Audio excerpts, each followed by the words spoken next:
Bien, bienvenidos.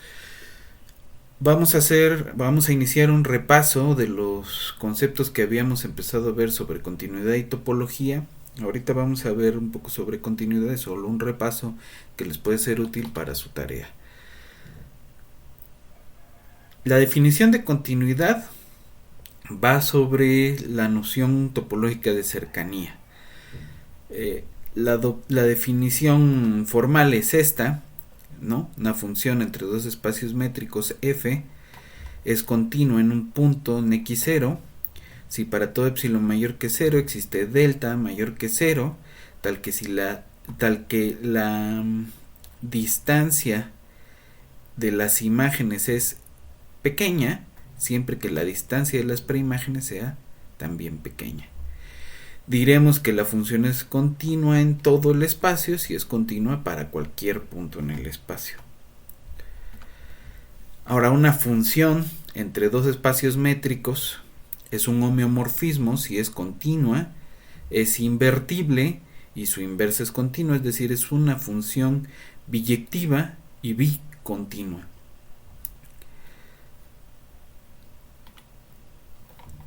Esta proposición la vimos en la clase. Entonces tenemos dos funciones continuas entre espacios métricos y vamos a ver qué pasa con la composición. Entonces, si f y g son continuas, la composición es continua. Si f es homeo, es decir, existe la inversa de f y es continua, entonces g es continua, si solo si la composición g con f es continua. Si g es homeomorfismo, entonces f es continua, si solo si la composición g con f es continua. Entonces vamos a ver la prueba. Para la primera parte vamos a tomar un punto arbitrario en el espacio x y vamos a considerar un número mayor que 0 cualquiera. Como g es continua, entonces g es continua en cualquier punto, en particular en la imagen del x0 bajo f. Entonces existe una gama mayor que 0, tal que la distancia en z entre g de y g de y0 es pequeña para aquellos y0 y y que son cercanos en y. Como f es continua en x0, entonces existe una delta mayor que 0, tal que hace el mismo truco.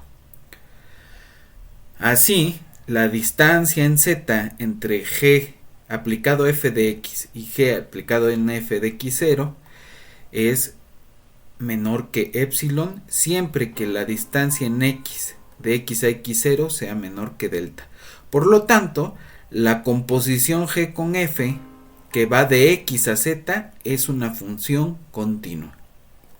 Si f es un homeomorfismo de lo anterior, es decir, de esta parte de acá, se sigue que g seguida de f es continua si solo si cuando hacemos esta composición eso resulta ser continuo, pero como f es un homeomorfismo, entonces f a inversa es continua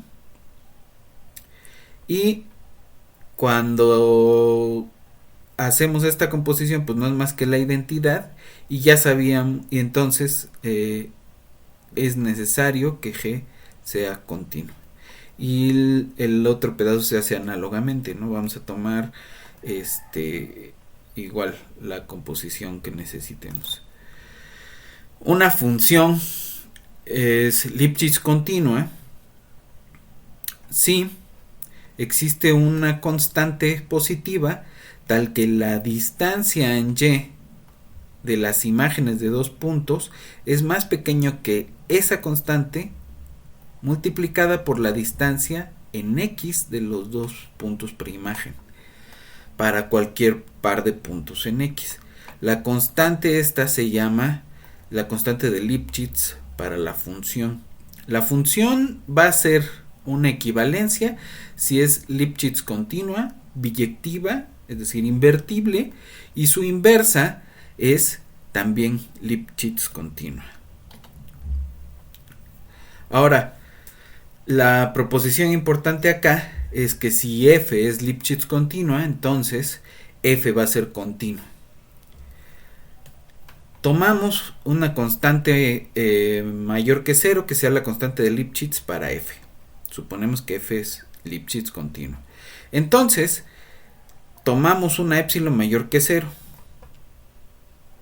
Para delta igual a epsilon entre c, se cumple que dy de fx a fx0 es menor que epsilon siempre que dx de x a x0 sea menor que delta.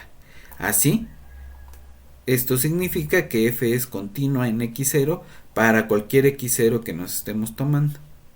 Finalmente, la definición esta es que dos métricas de 1 y de 2 para un mismo conjunto son equivalentes si la identidad es una equivalencia. Es decir, la identidad cambiando las métricas. Es decir, habría que encontrar dos constantes de Lipschitz para ir de un lado hacia el otro. Análogamente, dos normas en un espacio vectorial van a ser equivalentes si las métricas inducidas son equivalentes. Y con esto terminamos el repaso sobre continuidad, y en un siguiente video veremos un repaso de topología en espacios métricos.